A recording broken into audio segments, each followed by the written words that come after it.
الإمام التاسع أبو جعفر الثاني محمد بن علي الجواد صلوات الله وسلامه عليه، جواد أهل البيت بأبي هو وأمي.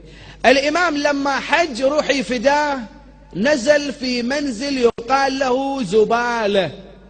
هاي المنطقة أيضا نزل فيه جده الإمام موسى بن جعفر، وصارت تلك القضية اللي المعروفة اللي الإمام سلام الله عليه حول الرمل إلى عسل.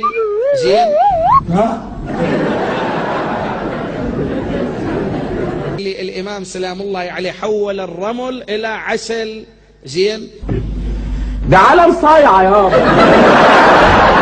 وأيضا أبشر الشيعة الاثني عشرية بهذا الخبر، أنه لما تأتي النار كي تلتقم الشيعة فحمزة يأخذ رمحه ويدفعها. 500 عام تدفع النار عن شيعة علي بن أبي طالب ببركة حمزة.